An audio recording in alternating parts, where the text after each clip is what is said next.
Biotecnología.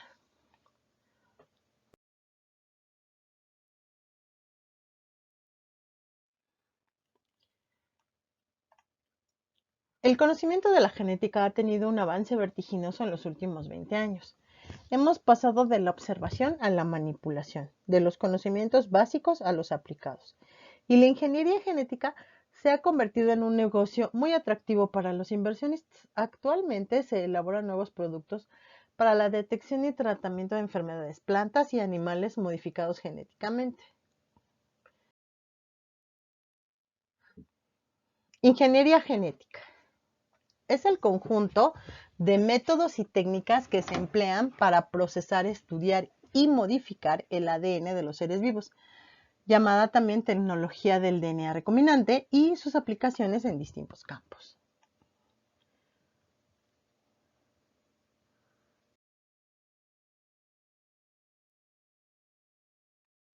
Aplicaciones de la ingeniería genética. Introducir nuevos genes en un genoma para dar una nueva característica. Eliminar algunos genes existentes en el genoma para eliminar una característica indeseable. Modificar la información contenida en un gen determinado. Cambiar las pautas de la expresión genética. Clonar seres vivos o alguno de sus órganos internos o tejidos. Creación de especies de animales y plantas transgénicas. Proyecto Genoma. Se sabe que el ADN de una célula mide 2 metros y para poder lograr secuenciar la cantidad impresionante que es el genoma humano, se determinó que debía de ser dividido en partes y que varios países participaran para poderlo secuenciar. A eso se le llamó Proyecto Genoma y dio inicio en 1990. Tenía como objetivo establecer la secuencia de los 3.000 millones de nucleótidos que contiene el DNA humano y lograr el mapa genético de cada cromosoma. En el proyecto participaron investigadores de todo el mundo y en el 2001 se publicó un artículo en el que se indicaba que ya se había secuenciado el 90% del genoma y se determinó que el posible número de genes era alrededor de 30.000. ¿Qué importancia tiene el proyecto Genoma? A través de la identificación de los miles de genes que posee el ser humano, se está elaborando un mapa genético de cada uno de los cromosomas para hacer un diagnóstico molecular a cada individuo. Terapia génica. Una de las aplicaciones del proyecto Genoma es la terapia génica y esta busca modificar el DNA de personas que tengan genes defectuosos sustituyéndolos por los genes correctos. He aquí cómo se lleva a cabo la terapia génica. Se obtiene un ADN o gen terapéutico y se inserta en un DNA de un virus. Ese virus se inyecta con el DNA recombinante que ya se preparó en el paciente. Después, como cualquier virus, el DNA recombinante llega al tejido diana, porque los virus, por ejemplo, si queremos tratar un cáncer de hígado, podríamos utilizar un virus de hepatitis B, que sabemos que va a llegar directamente al hígado. Después de esto se hacen varias copias dentro de las células que ya fue insertado el virus de este gen terapéutico. Al ser infectadas las células del paciente con el virus recombinante, las células del paciente se modifican genéticamente ya que tienen dentro el gen terapéutico. Después de eso, las células que ya son infectadas se extraen del paciente, se hace un cultivo y una vez que esas células se cultivaron, se vuelven a reintroducir al cuerpo. Es decir, se cultivan las células, por ejemplo, del hígado ya recombinadas y estas células modificadas genéticamente producen la proteína terapéutica que va a ir en contra de este cáncer. Otras aplicaciones del proyecto Genoma. En cuanto a la especie humana, hasta ahora las observaciones indican que las diferencias entre individuos de distintos grupos étnicos son mínimas y similares a las que hay dentro del mismo grupo étnico. Estas observaciones refuerzan la idea de que no hay bases moleculares para afirmar que existe una raza superior y que todos los seres humanos conformamos una misma especie. Sin embargo, también existen ciertos riesgos que hay que considerar, ya que el conocimiento de toda esta información pudiera ser utilizada en forma negativa hacia personas que presenten alguna enfermedad hereditaria, ya que podría generar discriminación. Por ejemplo, en el caso de que se pudiera hacer un diagnóstico genético a una persona que va a entrar a algún trabajo y solo porque el patrón decide que ese tipo de persona va a padecer alguna enfermedad y no lo contrata, eso ya sería discriminación.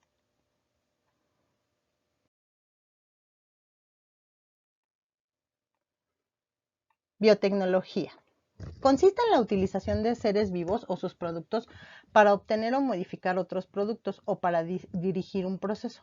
El término biotecnología fue aplicado por primera vez en 1919 por Karl Erecki, ingeniero agrónomo húngaro. Actualmente implica el procesamiento deliberado del material genético para la fabricación o modificación de un producto, mejora de especies, desarrollar microorganismos con características definidas para un uso concreto o para la aplicación a la salud humana. Tecnología del DNA recombinante.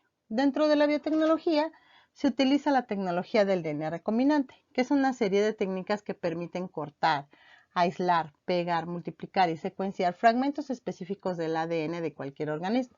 A continuación mencionaremos las más importantes.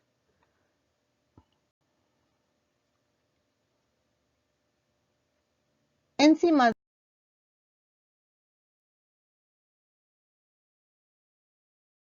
de restricción. La tecnología del DNA recombinante se basa en el uso de enzimas que son capaces de cortar el DNA en segmentos específicos, llamados enzimas de restricción, y de otras enzimas que pegan los genes, llamadas ligasas. Así se cortan y pegan los genes como cuando se coloca un parche en un listón. Por ejemplo, tenemos aquí un segmento de DNA y aquí una enzima que se llama E-cori. Esta enzima va a encontrar o va a cortar en sitios específicos, como en este caso en donde está la guanina y la adenina. ¿Qué va a hacer la enzima? Pues va a cortar este pedazo. Una vez que se corta ese pedazo, nosotros podemos traer otro gen de otro lado y lo podemos insertar poniéndole también esta parte que se puede unir. Se les llama DNA adherente o adhesivo y se va a pegar por medio de las enzimas ligasas, que son como un resistol. Y así podemos insertar nuestro ADN o cortarlo donde nosotros queramos.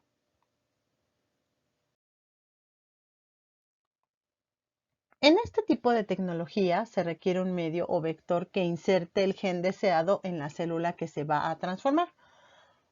Para ello se utilizan virus o plásmidos que se obtienen a partir de las bacterias. Veamos este proceso. Tenemos una bacteria que le llamaremos bacteria donadora, que tiene dentro su cromosoma circular formado de DNA y un pequeño plásmido que es también DNA circular, pero externo al DNA cromosómico.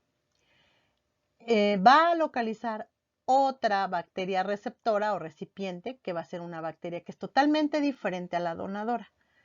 Van a atraerse, se juntan en un proceso llamado conjugación, y el plásmido de la bacteria donadora se va a traspasar a la bacteria receptora y hay una transformación, digámoslo así, de la bacteria receptora, de tal manera que este donador al inicio, que fue el donador inicial, va a ser el donador ya anterior.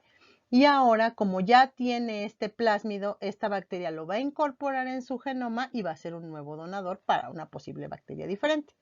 Veamos un ejemplo más concreto. Tenemos aquí una bacteria que ve un DNA extraño que puede estar en otra bacteria o puede ser una bacteria muerta y se lo va a comer. pasado un tiempo, como lo incorpora a su genoma, cambia su constitución genética y ahora tiene pelos.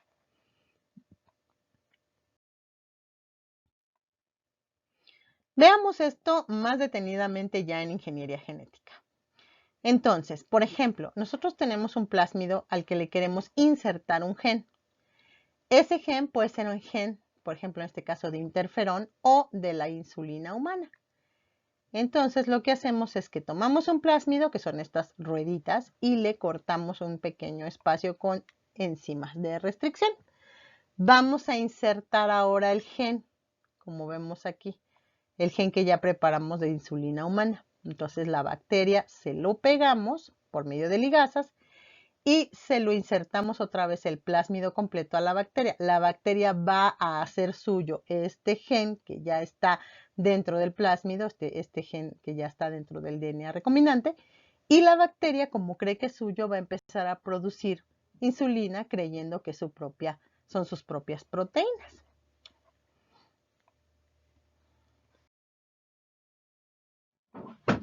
Técnicas que utilizan la tecnología del DNA recombinante. Secuenciación del DNA.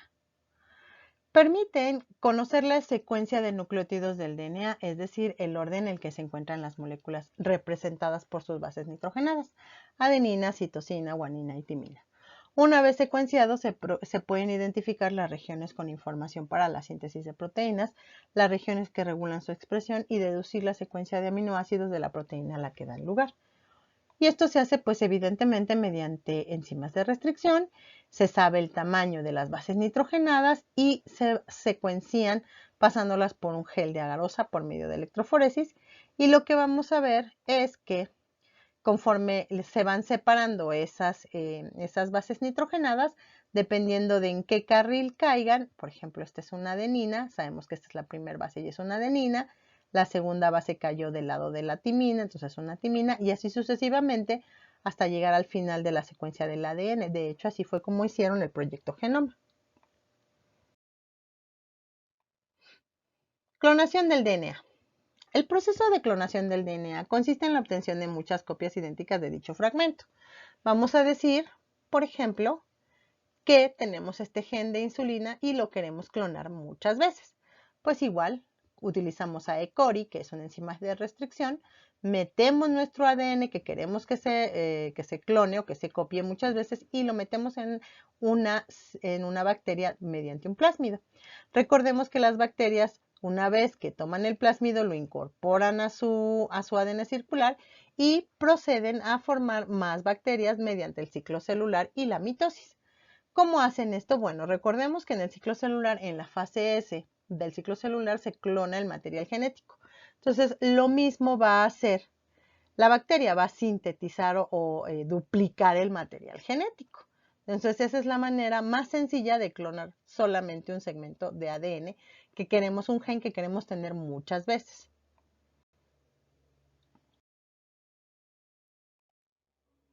Reacción en cadena de la polimerasa, PCR, o Polymerase Chain Reaction. Esta técnica, también llamada máquina, es la que permite obtener múltiples copias de un fragmento de ADN, o sea, se le llama también amplificación. Fue desarrollada por Karim Mullies en 1985. Es el paso previo a cualquier aplicación de dicha molécula, estudio de ADN, de restos arqueológicos o fósiles, ADN antiguo, criminología, medicina forense, investigación, biotecnología, etc.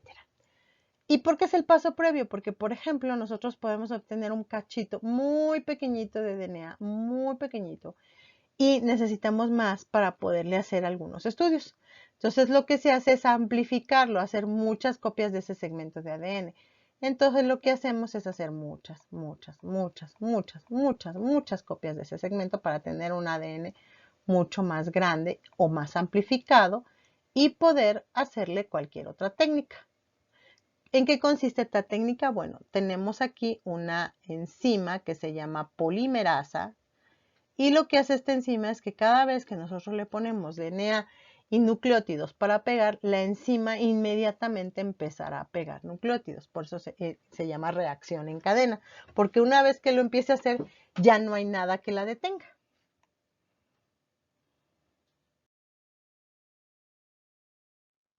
Aplicaciones en la industria. Los microorganismos más utilizados son las levaduras pertenecientes a la especie Saccharomyces cerevisiae. Se usan en la fabricación del pan, la elaboración del vino y la cerveza, también para el enriquecimiento proteico de piensos como complemento dietético, especialmente la levadura de cerveza. De la levadura Saccharomyces cerevisiae se está explotando su potencial biotecnológico por su poder fermentador para desarrollar el sabor y aroma en la industria de la cerveza o de la panadería.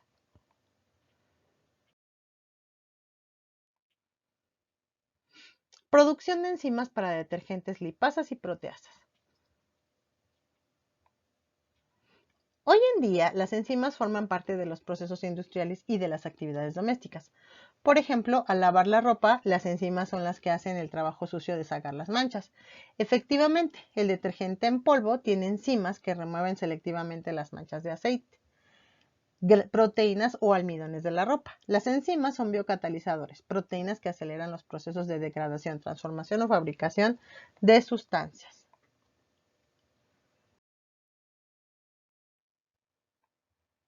Aplicaciones agroalimentarias. En este caso podemos ver que pueden utilizarse para la mejora genética de microorganismos. Por ejemplo, ahora, gracias a esto, se han conseguido que los jitomates sean mucho más grandes y con un sabor mejorado. Los biofertilizantes también son a partir de DNA recombinante. Insecticidas naturales, como en el maíz transgénico, que se produce para que este maíz tenga algún efecto sobre herbívoros. Arroz dotado con vitamina A y plantas transgénicas. Y aquí les puse el ejemplo de unas fresas. Estas fresas son transgénicas. Antes las fresas solamente se tenían en cultivos por primavera, solamente como de febrero a mayo. Y eso era debido a que las fresas no soportan mucho los cambios de temperatura, sobre todo las heladas. Y lo que se hizo ahora es tomar un gen de un pez del Ártico, se le insertó a la fresa y aguanta perfectamente bien las heladas. Por lo tanto, ahora ya tenemos fresas todo el año.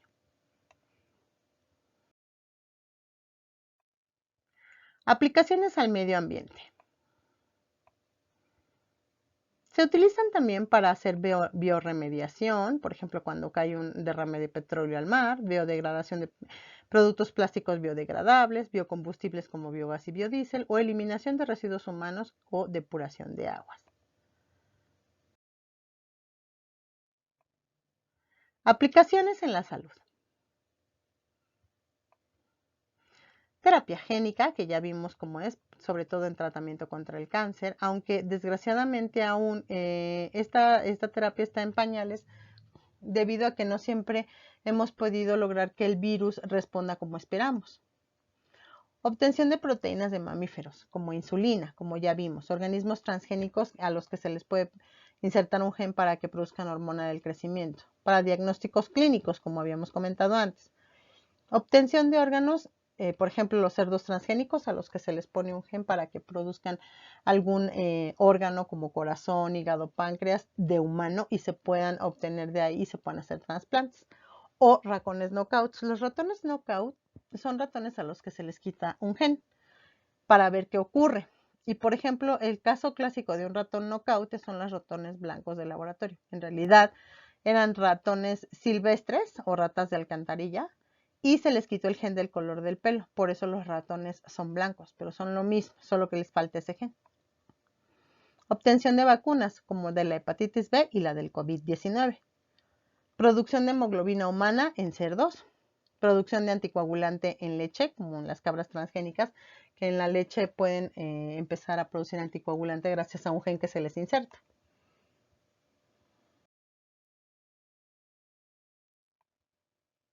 Clonación. La clonación consiste en la obtención de copias idénticas de una molécula de un ser o de un ser vivo. Se pueden clonar genes, que ya habíamos hablado de eso, por el paso imprescindible en cualquier aplicación de ingeniería genética, células para cultivos celulares, tejidos, órganos e incluso seres vivos. La obtención de organismos clónicos se inauguró con la creación de la oveja Dolly en 1996 por un equipo de investigadores del Instituto Roslin de Edimburgo. En su caso, se utilizó una técnica de transferencia nuclear de células de glándula mamaria cultivadas in vitro a un ovocito no fecundado cuyo núcleo había sido extraído. Y podemos ver aquí a una célula de una oveja donante que se tomó de la ubre, o sea, es de célula de glándula mamaria. Aquí la vemos en color azul. Y acá vemos otra célula en la parte de abajo que es donada por otra ovejita, en la cual se le removió el núcleo a un ovocito que se le quitó. ¿Cómo se le remueve? Bueno, pues se le ponen aquí una micropipeta y se aspira el núcleo de tal manera que sacamos el núcleo y dejamos al ovocito sin nada. Posteriormente se fusionan estas dos células, la célula de la ubre y la célula del ovocito, como si fuera una fecundación, pero por medio de choques eléctricos. Una vez que ocurre eso, se forma un embrión. Ese embrión se cultiva in vitro y ese embrión se sabe que ya tiene los caracteres de la oveja donante. ¿Por qué? Porque tiene el núcleo de la célula de glándula mamaria.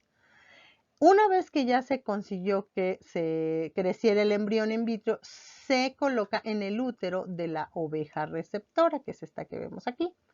Y a partir de ahí nace la ovejita que fue Dolly.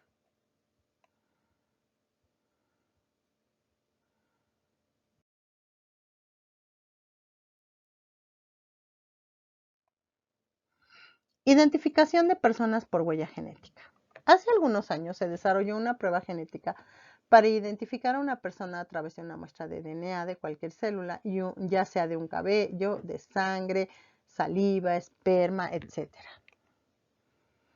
Vamos a ver la técnica. Primero se extrae el DNA, luego se corta en sitios específicos con enzimas de restricción y luego se pasa por una electroforesis en gel. Veamos. Tenemos aquí la extracción del DNA, ya quedamos que puede ser de cualquier tipo de DNA, inclusive de un fósil, de una persona, etc. Y se va a amplificar por medio de PCR. Después se va a cortar en sitios específicos por medio de enzimas de restricción. Una vez que eso ocurre, sabemos que si, por ejemplo, nosotros tenemos un DNA de una persona posible o de una escena del crimen que pudiera ser un asesino, las enzimas de restricción sabemos que van a cortar en sitios específicos. Por ejemplo, Cori va a cortar en este sitio. Y nos van a dar 1, 2, 3 y 4 fragmentos de forma y tamaño diferente. Y, por ejemplo, lo mismo se va a hacer con algún sospechoso. Digamos que este sospechoso no es el criminal. Y hacemos el corte también por ECORI. Si no es la misma persona, pues no va a cortar en los mismos sitios y a lo mejor nos va a dar 1, 2, 3, 4 y 5 fragmentos diferentes.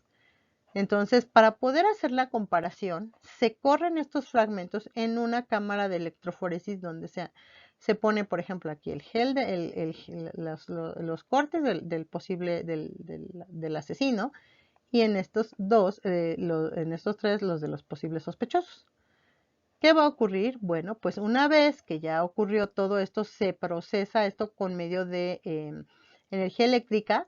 Se van a empezar a migrar los pedacitos de DNA por tamaño hacia el poro positivo. Como sabemos que los más chiquititos van a correr más rápido y los más pesados pues se van a quedar más arriba. ¿Y cómo vamos a obtener el siguiente? Pues de esta manera. Entonces, por ejemplo, aquí vamos a ver que tenemos primero aquí el asesino y estos serían los sospechosos.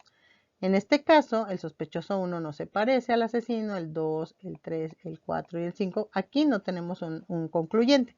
Tendríamos que hacer otra técnica para encontrar al que se le pareciera y que tuviera estas dos bandas juntas.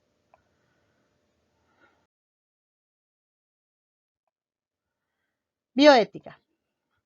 Se plantea un gran número de interrogantes de difícil respuesta. En primer lugar, porque aún no existen estudios concluyentes que demuestren los supuestos efectos negativos, ni mucho menos los que podrían aparecer a largo plazo. Existen intereses multimillonarios que se encuentran en manos de unas pocas empresas biotecnológicas y la legislación aún es vaga, especialmente en algunos países en los que llega a ser inexistente. ¿Quién pone límites a las prácticas de estas empresas? ¿Quién legitima sus investigaciones y actuaciones? La respuesta no es sencilla, pues buscarla corresponde a la sociedad entera. La bioética puede ayudarnos a indagar en los problemas éticos planeados por la investigación biomédica y la biotecnología, cuando estos influyen y afectan a la propia vida, la humana y la del resto de los seres vivos. Una interrogante muy grande, sobre todo porque se está viendo que estos transgénicos están afectando a toda la biodiversidad del planeta y no sabemos todavía a largo plazo qué efectos puedan tener en nosotros mismos. Gracias.